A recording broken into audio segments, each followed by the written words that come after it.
నెల్లూరు జిల్లా కొవ్వూరు పట్టణంలోని ప్రభుత్వ జూనియర్ కళాశాలలో మధ్యాహ్న భోజన పథకాన్ని కొవ్వూరు ఎమ్మెల్యే వేమిరెడ్డి ప్రశాంత్ రెడ్డి పరిశీలించారు. విద్యాశాఖ మంత్రి లోకేష్ సహకారంతో జూనియర్ కళాశాల విద్యార్థులకు మధ్యాహ్న భోజన సదుపాయాన్ని కల్పించారని ప్రశాంత్ రెడ్డి అన్నారు.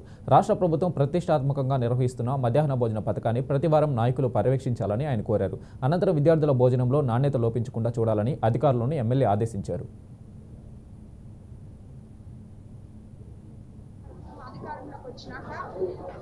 లోకేష్ బాబు ఆధ్వర్యంలో ఈ మిడ్ డే మీల్స్ ని జూనియర్ కాలేజెస్ కూడా అందించాలనే ముఖ్య ఉద్దేశంతో ముఖ్యమంత్రి గారు సహకారంతో ఈ మిడ్ డే మీల్స్ గత 4వ తేదీ స్టార్ట్ చేయడం జరిగింది. నేను వేరే మీటింగ్ వల్ల ఆ రోజు అటెండ్ కాలేకపోయాను కాబట్టి ఈరోజు ఈ కొవ్వూరు జూనియర్ కాలేజ్లో ఈరోజు ఈ mid day meals junior college పిల్లలతో కలిసి ఫోన్ చేయడం జరిగింది. యాక్చువల్గా ఇప్పటి వరకు మనం చిన్నపిల్లలకి మాత్రమే హై స్కూల్ చిన్న పిల్లల నుంచి హై స్కూల్ వరకు అందిస్తున్నాము 10th క్లాస్ వరకు. ఈరోజు జూనియర్ కాలేజ్ పిల్లలు కూడా అందిస్తున్నాము.